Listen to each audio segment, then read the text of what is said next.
பிரியமானவர்களே, இன்று நாங்கள் குருத்தோலை ஞாயிறை கொண்டாடுகின்றோம்.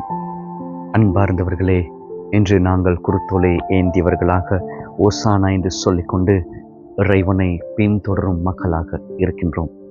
அன்று யூத சம்பிரதாயின் படி அவர்கள் இந்த குருத்தோலை ஏந்தியவர்களாக ஓசானா என்று தலைவரை ஏற்றுக்கொண்டு ஜெருசலேமுக்கு பயணித்தார்கள்.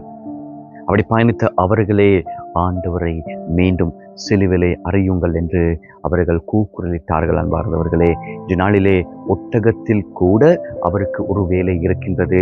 அதனை அவர் எவ்வாறு அதனை உபயோகிக்கின்றார் என்பதனையும் அவர் எங்களுக்கு சொல்கிறார். அன்பார்ந்தவர்களே, அவருடைய வாழ்க்கையில் அவர் சொல்கிறார், நான் என்னுடைய எதிராளிக்கு என் முதுகை காட்டுகின்றேன்.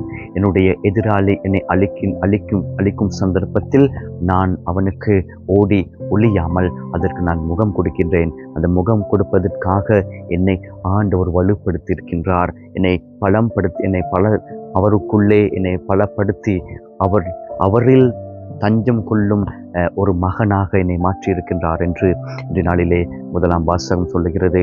2ஆம் வாசகத்திலே சொல்கிறார், அவரை முழுமையாக அவரை வெறுமாக்கி தந்தையின் சித்தத்தை நிறைவேற்றுவதற்காக தன்னை பலியாக்கினார் என்பதனை அன்பார்ந்தவர்களே, நீங்களும் நானும் சில சந்தர்ப்பங்களில் நினைப்போம், என்னால் எந்த வேலையும் செய்ய முடியாது, என்னால் எந்த ஒரு பயணமும் இல்லை என்று நாங்கள் எண்ணிக்கொண்டு இருக்கின்ற பொழுது இந்த நாளிலே சொல்லுகிறார், என்னிலும் ஒரு பயன் இருக்கின்றது.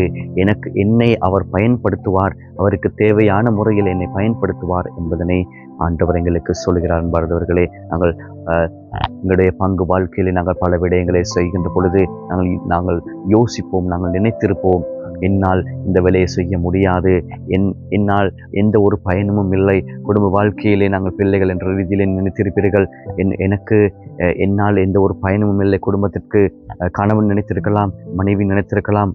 அன்பார்ந்தவர்களே, ஒவ்வொருவருடைய வாழ்க்கையிலும் தனித்துவமான உங்களுடைய வாழ்க்கையில் அழைத்தல் இருக்கின்றது என்பதனை நாங்கள் புரிந்து கொள்ள வேண்டும். அப்படியானால் இன்று நாங்கள் விசேடமாக இந்த குருத்தோலை ஞாயிறு தினத்திலே ஆண்டவருக்கு ஓசானா என்று சொல்லுகின்ற இதே வார்த்தைகள் நாங்கள் சிலுவையிலே அவரை அறையும் என்று சொல்லாமல் உங்களுடைய வாழ்க்கையிலே அந்த சிலுவைக்கு நாங்கள் எவ்வாறு துணையாக இருக்க வேண்டும், துணையாக இருக்க போகிறோம், அதனை எவ்வாறு நாங்கள் எங்களுடைய வாழ்க்கையிலே ஏற்றுக்கொள்ளப் போகின்றோம் என்று சிந்தித்து இறைவனிடத்திலே நாங்கள் மன்றாடுவோம்.